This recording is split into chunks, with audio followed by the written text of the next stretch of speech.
Ever looked at a real-world problem and wondered, how do we actually translate this into math so a computer can solve it?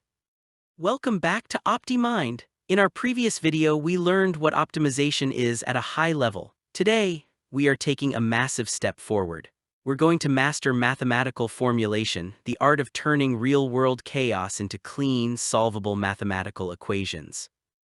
By the end of this video, you'll know exactly how to identify decision variables, craft an objective function, and write down mathematical constraints for any optimization problem.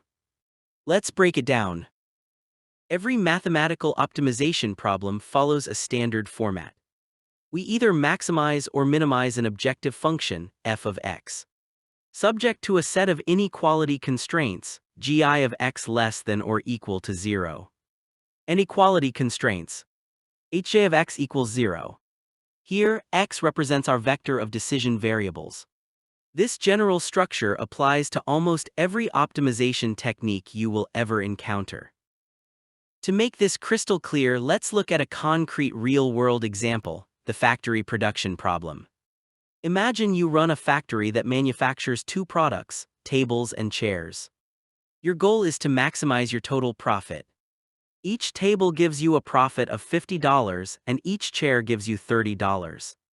However, you don't have infinite resources, you have two main limits: available labor hours and available wood.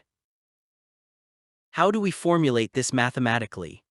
Step 1. Define the decision variables. Ask yourself, what choices are we trying to make? Here, we need to decide how many tables and chairs to build. So let x1 be the number of tables produced, and x2 be the number of chairs produced. Simple, right? Step 2. Construct the objective function. Ask yourself, what are we trying to maximize or minimize?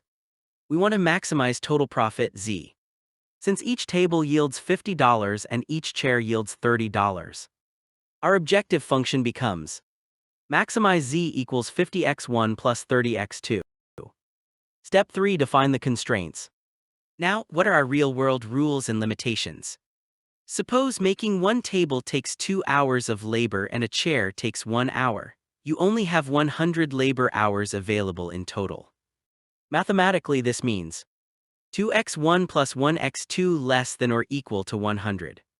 Next, suppose each table requires 3 units of wood and each chair requires 1 unit. You have 120 units of wood in stock. This gives us 3x1 plus 1x2 less than or equal to 120. And finally, don't forget the non-negativity constraints.